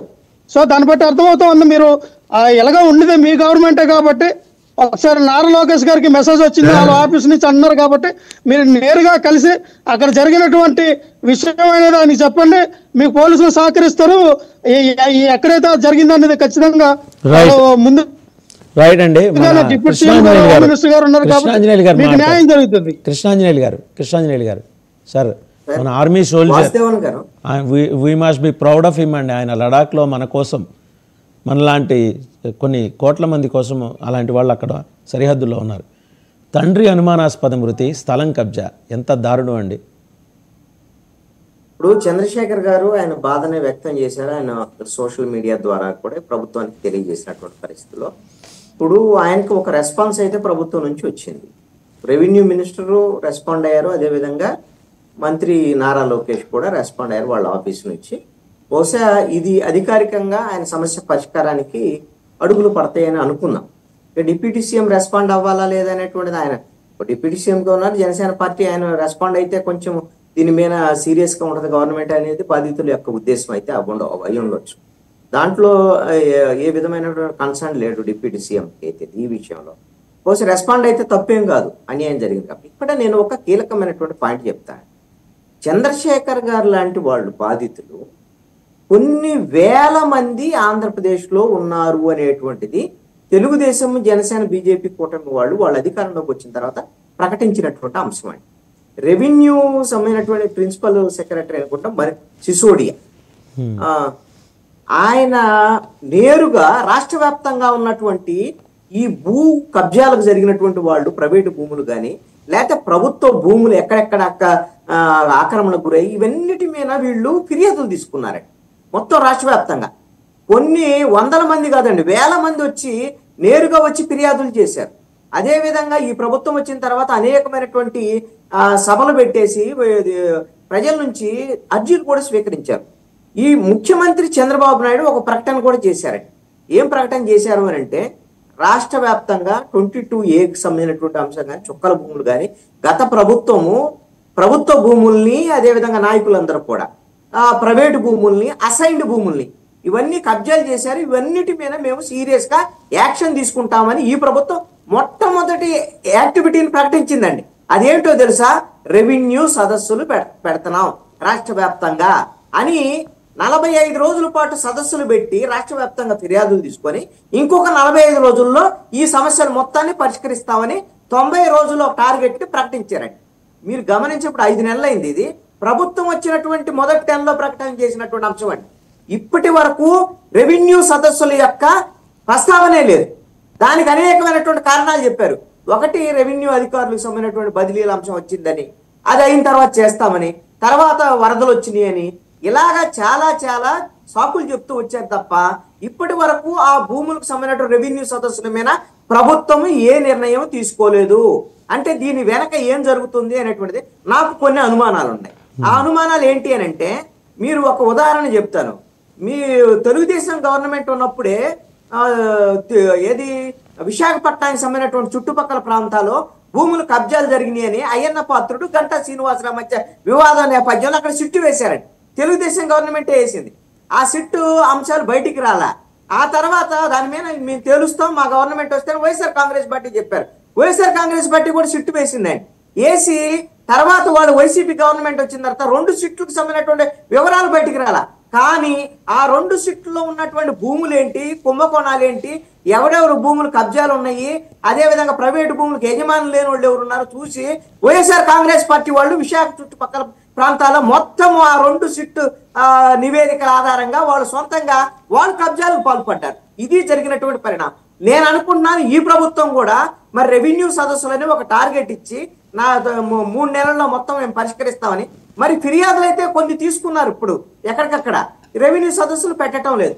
అంటే ఈ భూములకు సంబంధించి ప్రభుత్వ భూములు ఏంటి వ్యవహారం ఏంటి, లేక ప్రైవేటు భూముల్లో కబ్జాలకు సంబంధించినటువంటి వ్యవహారం, ఇవేమన్నా ఈ అధికారంలోకి వచ్చినటువంటి వాళ్ళు వీళ్ళకి సంబంధించినటువంటి వ్యవహారం చేసుకోవడానికి ఏమన్నా చేస్తున్నారా?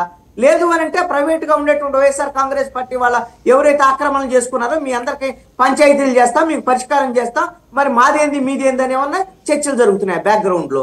ఇవన్నీ అనుమానాలండి. ఎందుకంటే పెద్దిరెడ్డి రామచంద్రారెడ్డి మీద వచ్చినటువంటి తీవ్రమైనటువంటి ఆరోపణలు, వాళ్ళ మీద అసలుకి మొత్తం భూ కబ్జాలకు పాల్పడ్డారు అనేటువంటి దాని మీద మదనపల్లి సబ్ కలెక్టర్ కార్యాలయంలో మొత్తము ఫైళ్లు దగ్ధానికి సంబంధించినటువంటి ఇంకేముంది తేల్చేస్తాం. పెద్దిరెడ్డి రామచంద్రారెడ్డి, మిథున్ రెడ్డి వాళ్ళ ఇంట్లో కుటుంబ సభ్యులు వాళ్ళ భూ ఆక్రమణల మీద ఇన్ని 100 ఎకరాలు 1000 ఎకరాలు ఉన్నాయని అన్ని మాట్లాడారు. ఏమైందండి ఇప్పుడు పెద్దిరెడ్డి రామచంద్రారెడ్డికి సంబంధించినటువంటి వాళ్ళ వ్యవహారము? నేను ఒక ఆరోపణ బయట నడుస్తున్నటువంటి అంశాన్ని చెప్తున్నాను. పెద్దిరెడ్డి రామచంద్రారెడ్డి నేరుగా చిరంజీవి దగ్గరికి వెళ్ళి కూర్చొని చిరంజీవితో మాట్లాడుకున్నారు అనేటువంటి దాని మీద వాళ్ళకు ఉన్నటువంటి సంబంధాల రీత్యా చిరంజీవి మరి ఏం మాట్లాడారో పవన్ కళ్యాణ్తో మరి తెలియదు. దీని మీద మరి కూటమికి సంబంధించినటువంటి విషయాల్లో మాత్రం బయటికి రావటం లేదు. ఇది ఒక ఆరోపణ మాత్రం, బయట జరుగుతున్నటువంటి స్పెక్యులేషన్. నేనేమి పవన్ కళ్యాణ్ దీన్ని మొత్తం అడ్డుకుంటున్నారని అంటాం లేదు. అలాంటి అడ్డుకునేటువంటి అవకాశాలు కూడా ఉన్నాయి అనేటువంటి చర్చ జరుగుతుంది. ఎందుకంటే బాలినేని శ్రీనివాసరెడ్డికి సంబంధించినటువంటి ఉదంతం మన ముందే ఉంది. బాలినేని మీద భూ ఆక్రమణకు సంబంధించినటువంటి విషయంలో వైఎస్ఆర్ కాంగ్రెస్ పార్టీ ప్రభుత్వ హయాంలోనే సిట్ వేయాలని అప్పుడు కలెక్టర్ ఒత్తిడి చేసిన నేపథ్యంలో ఆయన పార్టీ నుంచి బయటకు వస్తానని అడిగినటువంటి సందర్భం. ఆ తర్వాత తెలుగుదేశం వాళ్ళు ఆరోపణలు చేశారు.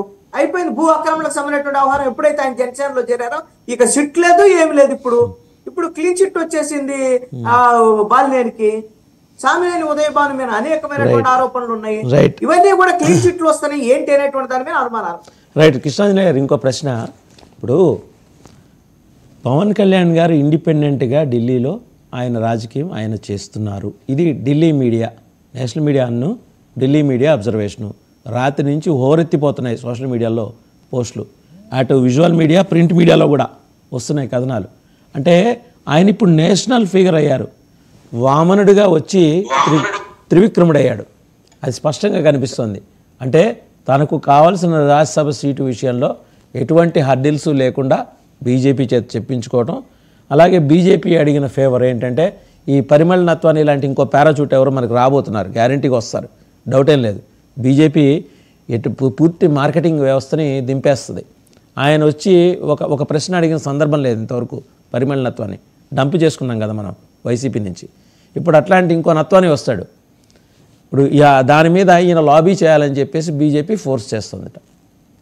ఇప్పుడు పవన్ కళ్యాణ్ ఆల్రెడీ ఆయన సౌత్ ఇండియాకి సంబంధించినటువంటి విషయాల్లో పూర్తి స్థాయిలో వినియోగించుకోవడానికి సంబంధించినటువంటి అన్ని ప్రయత్నాలు, ఆయనకు ఒక ఎజెండా ఇచ్చారు, ఆల్రెడీ ఒక టాస్క్ ఇచ్చారు, రోడ్ మ్యాప్ కూడా ఇచ్చారు. సనాతన ధర్మాన్ని కాపాడేటువంటి ధర్మకర్తగా పవన్ కళ్యాణ్ ఆయన అవతారం ఎత్తినటువంటి విషయం తెలిసి ఇది అంతా బీజేపీ ఎజెండా అని దాంట్లో సందేహమే లేదు. రాజకీయాల్లో ఇవన్నీ సర్వసాధారణమే. ఇప్పుడు మంచిదే, ఆయన నమ్మినటువంటి విధానం సనాతన ధర్మ ప్రమాదంలో ఉంది. అందుకని ఇప్పుడు ఆయన సనాతన ధర్మకర్తగా లేకపోతే దాన్ని కాపాడేటువంటి నాయకుడుగా మొన్న మహారాష్ట్ర ఎన్నికల సమయంలో కూడా వెళ్ళి ఎన్డీఏ తరపున ప్రచారం చేశారు. ఎన్డీఏలో భాగస్వామ్యం కాబట్టి ఆయన ప్రచారం చేసిన చోట మంచి ఫలితాలు కూడా వచ్చాయి. బీజేపీకి సంబంధించినటువంటి వాళ్ళు గెలిచినటువంటి పరిస్థితి కూడా. రేపు భవిష్యత్తులో తమిళనాడులో జరిగేటువంటి ఎన్నికలు కానివ్వండి, కర్ణాటక కానివ్వండి, లేకపోతే కేరళ వరకు కూడా, ఎందుకంటే సినిమా యాక్టర్గా అందరికి తెలుసు పవన్ కళ్యాణ్. ఇప్పుడు రాజకీయ నాయకుడుగా కూడా ఒక హిందుత్వవాదిగా సనాతన ధర్మ రక్షకుడుగా కొంత ఆయన్ని ఎక్స్పోజ్ చేసేటువంటి ప్రయత్నం బీజేపీ చేస్తుంది. మంచి ప్రయత్నం కూడా. బీజేపీ మాటలు వినేటువంటి పరిస్థితి లేదు దక్షిణ భారతదేశంలో. కొంత పవన్ కళ్యాణ్ ద్వారాగా ఆ విధంగా ముందుకెళ్లేటువంటి ప్రయత్నం చేస్తుంది, మంచిదే. కానీ పవన్ కళ్యాణ్కి ఏం న్యాయం జరుగుతుంది, జనసేనకి ఏం న్యాయం జరుగుతుందనే కీలకమైనటువంటి అంశం అండి. బీజేపీ ఉపయోగించుకుంటుంది, దాంట్లో ఎటువంటి సందేహం లేదు. నాకున్నటువంటి సమాచారం మేరకు ఇప్పుడు ఢిల్లీ వెళ్ళారు ఆయన, రాజ్యసభకు సంబంధించినటువంటి అంశమే ప్రధానమైనటువంటి ఎజెండా. ఆయనకు ఆ విధమైనటువంటి ప్రయారిటీ కూడా ఉంటుందండి. ఇప్పుడు ఈ రోజున మంచి ప్రయారిటీ ఉంది జనసేనకు సంబంధించినటువంటి విషయంలో. ఎన్డీఏలో ఆయన సీట్లు ఎన్ని అనేటువంటి అంశం కాకపోయినా ఒక ప్రభావితమైనటువంటి నాయకుడిగా పవన్ కళ్యాణ్ ఉన్నారు. కానీ 3 రాజ్యసభ సీట్లకు సంబంధించినటువంటి విషయంలో వివేక్ బాబు గారు ఆశావాహ దృక్పథంతో ఒక విషయాన్ని చెప్పారు. 3 పార్టీలకి 3 కావాలి అనేటువంటి ఒక ప్రతిపాదన ఉంది అని. నాకున్నటువంటి సమాచారం ఏమిటంటే బీజేపీ అయితే పవన్ కళ్యాణ్ ద్వారాగా చంద్రబాబు నాయుడుతో లాబింగ్ చేయదండి, అవసరం కూడా లేదు చంద్రబాబు నాయుడుతో లాబింగ్ చేయడానికి. చంద్రబాబు నాయుడికి హాట్ మెయిల్లో ఆదేశాలు జారీ చేస్తే చంద్రబాబు నాయుడు వినేటువంటి పరిస్థితిలోనే ఈ రోజున ఉన్నాడు. ఆ విధంగా పవన్ కళ్యాణ్ రంగంలోకి దించారు బీజేపీ వాళ్ళు. ఏ విధంగా అంటే మేము పవన్ కళ్యాణ్ లాంటి వాడు మాతోనే ఉన్నారు, మీరు జాగ్రత్తగా లేకపోతే మీకే ఇబ్బంది అని ఇండైరెక్ట్ గా హెచ్చరికలు చేసేసారు ఆల్రెడీ. ఇప్పుడు పవన్ కళ్యాణ్ మాట్లాడేటువంటి విషయాలు కూడా అవే. కాబట్టి చంద్రబాబు నాయుడు బీజేపీ వాళ్ళ ప్రతిపాదనని ఎట్టి పరిస్థితుల్లో కాదనరు, వాళ్ళకు ఒక రాజ్యసభ ఇస్తారు వాళ్ళు గినాడిగితే ఖచ్చితంగా.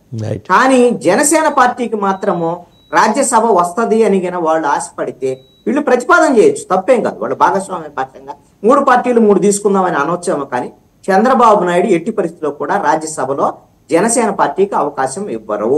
నాకున్నటువంటి సమాచారం జనసేన పార్టీ ఒక ప్రయత్నం చేయొచ్చు, తప్పేం కాదు. కానీ ఆశ పెట్టుకుంటే మాత్రం అది నిరాశగా మారేదానికి అవకాశం ఉంటుంది. అలాంటి అవకాశమే లేదండి, రాదు జనసేన పార్టీగా నేను అనుకుంటున్నాను. రైట్, వివేక్ బాబు గారు మీరేమంటారండి?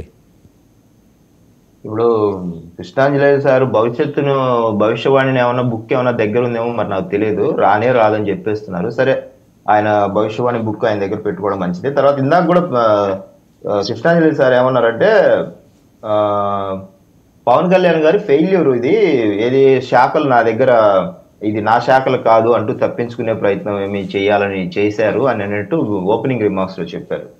మేము ఓపెన్ గా ప్రజల ముందర అన్ని పెడుతున్నాం, బాగలేనప్పుడు మా ప్రభుత్వం అయినా సరే విపక్షము స్వపక్షము మేమే ప్రవర్తిస్తున్నాం, అసెంబ్లీలోనైనా బయట అయినా కూడా సమావేశాల్లో అయినా బహిరంగ వేదికలైనా ఒకే విధంగానే ప్రవర్తిస్తున్నాం. మా శాఖల్లో ప్రజలు మాకు ఇచ్చిన బాధ్యతను 164 మ్యాండేట్ ని, గౌరవాన్ని, అలాగే దాన్ని తగ్గించకుండా పెట్టుకున్న నమ్మకాన్ని కూడా అదే విధంగా ప్రవర్తిస్తున్నాం. సో అందులో ఎలాంటి అనుమానం లేదు. అయితే ఇందాక మన సైనికులు ఉన్నారో లేదో మరి లైన్ లో తెలియదు చంద్రశేఖర్ గారు, సైనికుల విషయంలో మా అధినేత జనవాణి కార్యక్రమం పెట్టినప్పుడు గత సంవత్సరం పాటు పెట్టిన అన్ని జనవాణి వేదికల మీద స్థలం కబ్జాలకు సంబంధించిన ఇన్సిడెంట్సే దాదాపు 70 to 80% వచ్చాయి. దట్టు వైసీపీకి సంబంధించిన నాయకులు పూర్తి స్థాయిలో స్థలాలున్నా, కోర్టు ఇంజెక్షన్ ఆర్డర్స్ ఉన్నా కూడా ఇదోసారి చూద్దాం. ఏది మొన్న ఏదైతే అధికారంలోకి వచ్చిన తర్వాత జస్ట్ ఒక 2 వారాల వ్యవధిలో పెద్దిరెడ్డి ఆగడాలపై జనాల ఫిర్యాదుల వెల్లువ ఏ స్థాయిలో ఉందో ఒకసారి చూడండి. ఏదో తిరణాలకు వచ్చినట్టు వచ్చారు కంప్లైంట్ చేయడానికి. పోలీసులు ఎస్పీ ఆఫీస్ కి కంప్లైంట్ చేయడానికి తిరణాలకు వచ్చినట్టు. ఇది చిన్న ఫోటో మాత్రమే. ఇందులో ఒక్కొక్కరికి సంబంధించి ఇండివిజువల్ బాధితుల పేర్లు వివరాలతో సహా పెట్టారు. పేర్లు వివరాలు, ఎక్కడెక్కడి నుంచి వచ్చారు, వాళ్ళకి ఉన్న ఇబ్బందులు ఏంటి, పాపం వాళ్ళు ఎన్నెన్ని బాధలు పడ్డారు, ఎన్నెన్ని స్థలాలు ఆక్యుపై చేశారు, ఇంజెక్షన్ ఆర్డర్ ఉన్నా, కోర్టు ఆర్డర్ ఉన్నా సరే వాళ్ళు 50 ఎకరాలు 70 ఎకరాలు ఒక్కొక్క రైతులది, చిన్న 2 ఎకరాలు, వాళ్ళకి అవసరం అనుకున్న ప్రతి వ్యక్తిని వదలలేదు. సో అలాంటి సైనికుల ఇన్సిడెంట్స్ కూడా మా అధినేత జనవాణి కార్యక్రమానికి వచ్చాయి. అందులో ఇలాంటి వాళ్ళు కూడా ఒకరు శ్రీకాకుళం నుంచి వచ్చారు, విజయనగరం నుంచి వచ్చారు, ఒంగోలుకు సంబంధించిన ఒక ఆయన ప్రకాశం జిల్లాకు సంబంధించి తిరుపతికి వచ్చి జనవాణి కార్యక్రమంలో తన బాధను వ్యక్తం చేయడం జరిగింది. సో ఇలాంటి కొన్ని ఎన్ నెంబర్ ఆఫ్ ఉన్నాయి, మనం లెక్కించలేని ఊహించలేనివన్నీ ఉన్నాయి. అయితే ఏదైతే ఇందాక వారికి సైనికుడికి సెల్యూట్ చెబుతూ వారికి క్షమాపణలు చెబుతూ మరొకసారి వారి యొక్క ఆవేదనని, వారికి జరిగిన అన్యాయాన్ని కూటమి ప్రభుత్వం చాలా సీరియస్ గా తీసుకుంటది. అయితే ఇందులో వారు ఎవరెవరైతే ఇన్వాల్వ్ అయి ఉన్నారో వారు ఏ స్థాయిలో, అంటే ఒకవేళ ఇది కోర్టు పరిధిలో ఉందా లేదా అనేది కొంచెం వివరాలు తెలుసుకొని ఆల్రెడీ లోకేష్ గారి టీం సంప్రదించడం జరిగింది. మా దృష్టికి కూడా తీసుకొచ్చారు. ప్రజల మా కూటమిలో ఎవరి దృష్టికి తీసుకొచ్చినా అది ప్రభుత్వం సీరియస్ గానే తీసుకుంటుంది. అందులో తన పర భేదాలు ఏమీ లేకోకుండా ముఖ్యంగా సైనికుల విషయంలో ఇలాంటి ఆగడాలు, స్థలాల కబ్జాలకు సంబంధించిన విషయాలు తప్పకుండా న్యాయం చేస్తాము. వారికి జరిగిన ఈ యొక్క వారి తండ్రి విషయంలో అనుమానాస్పద మృతి అని కూడా అన్నారు. దాని మీద కూడా విచారణకు తీసుకునేలాగా మా ఎఫ్ఐఆర్ కూడా ఇవ్వలేదట మరి పోలీసులు. గవర్నమెంట్ మారింది సార్, అదే గవర్నమెంట్ మారింది, అదే చెప్తున్నాను. కనీసం ఎఫ్ఐఆర్లు ఇవ్వాలి కదా. చెప్తున్నా అదే ఎక్కడ ఎలాగ జరిగింది, ఎవరెవరు ఇందులో ఇన్వాల్వ్ అయ్యారు, ఎక్కడ పొరపాట్లు తప్పులు జరిగాయి అనేది తప్పకుండా తెలుసుకుంటాం. 3 రోజులు వారి యొక్క ఆవేదనను మేము తప్పకుండా పరిగణలోకి తీసుకుంటాం. గత ప్రభుత్వానికి మాకు ఎలాంటి పోలికలు లేవు ఏ విషయంలో కూడా. మీరు గమనిస్తే మీకు చాలా ఉదాహరణలు చెప్తాను. పోలికలు లేవు, రిజల్ట్ కూడా లేదు. అది నేను అనేది ఫలితం ఉండాలి కదా సార్, ఫలితం ఉండాలి కదా. ఆయనకి ఎఫ్ఐఆర్ దేవుడెరక, న్యాయం దేవుడెరక, ఎఫ్ఐఆర్ కాపీ ఇవ్వట్లేదు. ఇంతకన్నా రాజకీయం అదే నో ఇప్పుడు అక్కడ వాళ్ళు పోలీసులు ఎవరెవరు ఇన్ఫ్లుయెన్స్ లో పనిచేస్తున్నారు, పోలీసులు ఇంకా వైసీపీ పాలనలోనే ఉన్నారా లేదా, అందుకే అన్నాను ఎక్కడ ఆగిందో తెలుసుకుంటాము. వారి ఎవరు వాళ్ళ అండర్ లో పనిచేస్తున్నారా లేకపోతే ప్రభుత్వం అండర్ లో పనిచేస్తున్నారా, వారి మీద ఉన్న ఇన్ఫ్లుయెన్సెస్ ఎవరెవరు అవన్నీ తెలుసుకుంటాము. మా నోటీస్కి ఇప్పుడే కదా వచ్చింది, తప్పకుండా దాని మీద ఉంటాయి, చర్యలు తీసుకుంటాము అని చెప్తున్నాను సార్. మీ నోటీస్కి అక్టోబర్లోనే వచ్చింది, అంటే డిప్యూటీ సీఎం గారి ఆఫీస్కి. నేను చెప్పేది మీ అంటే డిప్యూటీ సీఎం గారు. ఓకే, ఏమైనా మీరు ప్రొయాక్టివ్గా ఉన్నారా, ఐ అప్రిషియేట్. ఒకసారి ఫైనల్గా శ్రీధర్ శర్మ గారి దగ్గరికి వెళ్దాం. అయ్యా శ్రీధర్ శర్మ గారు, ఇదండి మీరు గవర్నమెంట్ మారింది, పోలీసులు ఇంకా వైసీపీ దగ్గరే ఉద్యోగం చేస్తున్నట్టు ఫీల్ అవుతున్నారు, స్పష్టంగా అర్థమవుతుంది. లడాఖ్లో దేశ సరిహద్దుల్లో గడ్డగట్టే చలిలో పనిచేసే సైనికుడి కుటుంబానికి న్యాయం మాట దేవుడికి ఎఫ్ఐఆర్ లేదు. ఇంత అద్భుతమైన పరిపాలన నడుస్తోంది. లా అండ్ ఆర్డర్ ఇట్లా ఏడిచింది కాబట్టే ఆయన ట్వీట్లు పెట్టడం, డిలీట్ చేయడం, ఇవన్నీ చేయాల్సి వస్తుంది. వాసుదేవన్ గారు, ఈ రోజు పాపం సైనికుడు చంద్రశేఖర్ గారు మన లైవ్ లో నుంచి వెళ్ళిపోయినట్టున్నారు. ఆయనకి నేను ఒకటే చెప్పదలుచుకున్నాను. ఇప్పుడు రెవెన్యూ మినిస్టర్ గారి నుంచి, లోకేష్ గారి నుంచి ఆయనకి రిప్లై వచ్చింది. స్వయంగా రెవెన్యూ మినిస్టర్ గారు ఈ రోజు ఆయన చిత్తూరు జిల్లాలో ఉన్నాడు, అనగాని సత్యప్రసాద్ గారు. ఒకసారి వారిని కూడా వ్యక్తిగతంగా వెళ్లి ఆయన ఈ లైవ్ డిబేట్ చూస్తుంటే, చిత్తూరు జిల్లాలోనే ఆయన పర్యటన ఉంది, ఆ పర్యటనలో ఒకసారి కలిసి ఒక వినతి పత్రం కూడా అందజేస్తే బాగుంటుంది అనేది ట్వీట్ ద్వారానే. చంద్రశేఖర్ గారు మీరు లైవ్ లోనే ఉన్నారు, కెమెరా ఆఫ్ చేసుకున్నట్టున్నారు. ఆన్ చేస్తే శ్రీధర్ శర్మ గారు మీకు ఏదో సజెషన్ ఇస్తున్నారు. ఒకసారి చంద్రశేఖర్ గారు, అయ్యా నమస్కారం, మీకు జై హింద్. ఇప్పుడు మీ జిల్లాలోనే రెవెన్యూ మంత్రి గారు అనగాని సత్యప్రసాద్ గారు ఉన్నారు. అనగాని సత్యప్రసాద్ గారు మీ జిల్లాలోనే పర్యటిస్తున్నారు, చిత్తూరు జిల్లాలో. ఒకసారి మీరు పర్సనల్ గా వెళ్లి ఆయనకి కలిస్తే అక్కడే స్పాట్ డెసిషన్ కూడా జరిగే అవకాశం మీకు లభ్యం కావచ్చు. ఎందుకంటే కొన్ని మీరు ట్వీట్లకే ప్రభుత్వం ఈ రకంగా స్పందించింది. మీరు వ్యక్తిగతంగా కూడా కొంచెం మీరు శ్రమ అనుకోకుండా వెళ్లి కలిస్తే బాగుంటుందనేది నా అభిప్రాయం, వేరే ఉద్దేశం కాదు. మీకు జరిగిన అది చాలా అన్యాయం. పెద్దిరెడ్డి రామచంద్రారెడ్డి ద్వారా గాని వాళ్ళ అనుచరుల ద్వారా గాని జరిగిన మటుకు చాలా అన్యాయం జరిగింది. మీరు ఒక తండ్రిని, ఒక మనిషిని కోల్పోవడం కూడా జరిగింది. ఇది దానికి చాలా మేము బాధని వ్యక్తం చేస్తూ, మీరు ఏమనుకోకుండా ఈ రోజు మీరు వెళ్ళి రెవెన్యూ అనగానే సత్యప్రసాద్ గారు మినిస్టర్ గారు ఉన్నారు, ఆయన నుంచి మీకు రిప్లై వచ్చింది కాబట్టి పర్సనల్ గా వెళ్ళి మీరు కలిస్తే మీకు అక్కడ స్పాట్ డెసిషన్, అక్కడే పోలీస్ వ్యవస్థ మీద చర్యలు తీసుకునే తంతు కూడా జరుగుతుంది. మీ ఆక్రమణకి భూమి గురైంది కాబట్టి దాని మీద ఒక చట్టం తీసుకొచ్చారు కాబట్టి ఆ చట్టం త్వరలోనే ఇంప్లిమెంట్ దిశగా జరుగుతుంది. ఆ చట్టం రాగానే మీరు వెంటనే కేసు నమోదు చేయండి.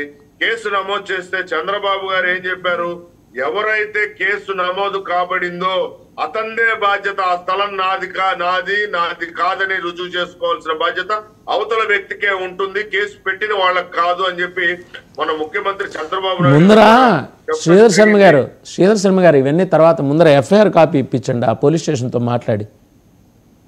అదే సార్, మేము తప్పకుండా దాని మీద చర్యలు తీసుకుంటాం. ఒకసారి చంద్రశేఖర్ గారు చెప్పండి. ఇంకో విషయం సార్, దీంట్లో పెద్దిరెడ్డి రామచంద్రారెడ్డి చేశాడు నేను చెప్పట్లేదు. ఆయన పేరు చెప్పుకొని చాలా మంది వాళ్ళ కింద పనిచేసే వాళ్ళు కానీ కావచ్చు, వాళ్ళ పేరు చెప్పుకుని చాలా ఇలా, నేను ఒకటి ఎగ్జాంపుల్ మాత్రమే చెప్తున్నాను. నాకు ఇలాంటి చాలా మంది ఉన్నారు మా మండలంలోనే, మా డిస్ట్రిక్ట్ లోనే చాలా మంది ఉన్నారు అలాంటి వాళ్ళు. వీళ్ళు చేశారని చెప్పేసి, ఎందుకంటే పక్కా ఏమీ లేకుండా ఆధారం లేకుండా చెప్పారు, వాళ్ళ అనుచరులని చెప్పుకుంటున్నోళ్ళు వాళ్ళ అనుచరుడే, వాళ్ళ అనుచరుడు అని చెప్పారు కదా చాలు. ఆయన తెలిసి చేశాడా తెలియక చేసినా అనుచరుడే కదా. పెద్దిరెడ్డి రామచంద్రారెడ్డి గారు ఈ రాష్ట్రంలో చాలా భూములు కబ్జా, ఆయన అనుచరుల ఆధ్వర్యంలో కబ్జా గురైన, ఆయన చేయించాడా ఆయన అనుచరులు చేశారా అనేది మరి జగన్ ప్రభుత్వం చూసుకోవాలి. అందుకనే ఈ రోజు చిత్తూరు జిల్లాలో కూడా పార్టీ ఓటమికి కారణం వాళ్ళ పార్టీ. మరి మీరు శ్రమ అనుకోకుండా ఒక్కసారి రెవెన్యూ మినిస్టర్ గారు మీ జిల్లాలోనే ఉన్నారు అనగానే సత్యప్రసాద్ గారు దయచేసి కలవాల్సిందిగా, మేము కూడా మీకు ఎఫ్ఐఆర్ కాపీ ఇప్పించే బాధ్యత మేము కూడా పార్టీలో తెలియజేసి మీకు న్యాయం జరిగేలాగా చేస్తామని చెప్పి తెలియజేస్తున్నాం చంద్రశేఖర్ గారు. అండ్ ఇంకోటి ఫైనల్గా మన కృష్ణాంజనేయులు గారు ఆర్జీవి సంగతి ఏంటండి? ఆయన వీడియో రిలీజ్ చేస్తాడు, జనం ముందుకు రాడు, వర్చువల్గా అటెండ్ అవడానికి ఆయనకున్న ఇబ్బంది ఏంటి? ఆయనకేదో ఎన్క్లోజర్ కావాలట. ఏ ఎన్క్లోజర్ కావాలండి? ఒకటండి, ఇప్పుడు ఆయన వీడియో కూడా నేను చూశాను, నేను షూటింగ్ లో ఉన్నాను. నేను ఆరోపణలు చేసి లేకపోతే నేను సోషల్ మీడియాలో పోస్టులు పెట్టి 1.5 ఏళ్ల క్రితం సంబంధించినటువంటి పోస్టులు, మరి ఇప్పుడు మనోభావాలు దెబ్బతింటాయి అని ఇప్పుడు కేసులు పెడుతున్నారు. అంటే పోలీసు వ్యవస్థను అడ్డం పెట్టుకొని ప్రభుత్వం నన్ను వేధింపులు గురి చేస్తుంది అనేటువంటిది అతను చేస్తున్నటువంటి ఆరోపణ. పోలీసులు కూడా ఆల్రెడీ 2 సార్లు అతనికి అవకాశం ఇచ్చారు. ఆ తర్వాత మళ్ళీ నేను వారం తర్వాత వస్తానంటే మళ్ళీ కూడా ఆయనకి మళ్ళీ నోటీసులు ఇచ్చినటువంటి పరిస్థితి. ఇప్పుడేమో విచారణకు రావటం లేదు. ఇప్పుడు పోలీసులు అతన్ని 41A సిఆర్పిసి కింద నోటీసులు ఇచ్చారు కాబట్టి అతను వైలేట్ చేస్తున్నాడు, రావట్లేదు కాబట్టి అరెస్ట్ చేసేదానికి అవకాశం ఉండొచ్చు. నేను అనుకుంటున్నాను ఈ రోజున ఆయన ముందస్తు బెయిల్కి సంబంధించినటువంటిది హైకోర్టులో విచారణ ఉందండి. నిన్న వాళ్ళు హైకోర్టులో మెన్షన్ చేశారు, ఈ రోజున విచారణకు అంగీకరించింది హైకోర్టు. కాబట్టి ఈ రోజున దాని విచారణకు సంబంధించినటువంటి విషయంలో ఒక క్లారిటీ రావచ్చు అని నేను అనుకుంటున్నాను. బహుశా నాట్ టు అరెస్ట్ అనేటువంటిది ఆంధ్రప్రదేశ్ హైకోర్టు ఇవ్వచ్చు, అలాంటి వెసులుబాటు అని నేను అనుకుంటున్నాను. ఏమన్నా మీరు అసలు విచారించొద్దనేమి కోర్టు ఏమి అడ్డుకోదు, పోలీసులు విచారించవచ్చు, ఆయన వస్తారు, మీరు కూడా విచారణకు సహకరించాలని చెప్తూనే ఆయన అరెస్ట్ చేయొద్దు అనేది ఏమన్నా ఇవ్వడానికి అవకాశాలు ఉండొచ్చు అని నేను అనుకుంటున్నాను. ఆయన ఆల్రెడీ కేసు కొట్టేయమని ఒకసారి వెళ్ళారు, అట్లా కుదరదయ్యా, విచారణకి వెళ్లాల్సిందే, నువ్వు నీకు ఏదైనా ఉంటే ముందస్తు బెయిల్ కోసం అడగమని అని చెప్పేది కాబట్టి కోర్టు. ఈ రోజున విచారణలో ఆ క్లారిటీ రావచ్చును, అందుకోసమే అతను వెయిట్ చేస్తున్నాడు. కాబట్టి ఇప్పుడిప్పుడుగా ఏముందండి, వారం కాదు 10 రోజుల తర్వాత ఆయన ఎప్పుడైనా విచారించవచ్చు. అతను కూడా అదే, నేనేమో హత్య చేశానా, దుర్మార్గమైన నేరం చేశానా, సోషల్ మీడియాకి సంబంధించిందే కదా, నాకు నిర్మాతలు డబ్బులు ఇచ్చున్నారు, వాళ్ళు కూడా నష్టపోకూడదా అని చెప్తున్నాడు. కాబట్టి వారమైనా 10 రోజులైనా ఇప్పుడు హైకోర్టు ఆయనకేమి పూర్తిగా ఆయన విచారించొద్దని ఏమీ కోర్టు అలాంటిది వెసులుబాటు ఏమి ఇవ్వదు. సుప్రీంకోర్టు ఇచ్చిన ఆదేశాలు ఏంటంటే ఏ కేసుకు సంబంధించినటువంటి విచారణ అయినా సరే పోలీసులకి ఆ విచారణ అధికారాలు ఉంటాయి, దాన్ని అడ్డుకోవద్దు అని చెప్పేసి అన్ని కోర్టులకు ఆదేశాలు జారీ చేస్తుంది సుప్రీంకోర్టు. కాబట్టి అరెస్టు విషయంలో మాత్రం కొంత ఉపశమనం రావచ్చేమని నేను అనుకుంటున్నాను. అప్పటి వరకు ఆయన విచారణకు రాడు, ఆయన అరెస్ట్ చేయొద్దు అని ఒకవేళ ఆయనకు వెసులుబాటు వచ్చింది అనుకోండి, అప్పటికి వెళ్తాడు విచారణకి, ఆయన స్టైల్లో ఆయన సమాధానాలు చెప్తాడు. పోలీసు స్టైల్లో పోలీసులు ఏం సమాధానాలు రాబట్టగలరు ఆయన నుంచి చూసేదానికి మనం చూద్దాం భవిష్యత్తులో. ఆయన చెప్పే రీజన్ అయితే మాత్రం ఇది ఇప్పుడు కాదు, ఎప్పుడో పాత కేసులన్నీ తోడుతున్నారు, పోలీసుల ద్వారా వేధింపులు గురి చేస్తున్నారు అనేటువంటిది అతని ఆరోపణ వైపు నుంచి. రైట్ కృష్ణాంజనేయులు గారు, thank you very much Krishnanjaneyulu గారు. శ్రీధర్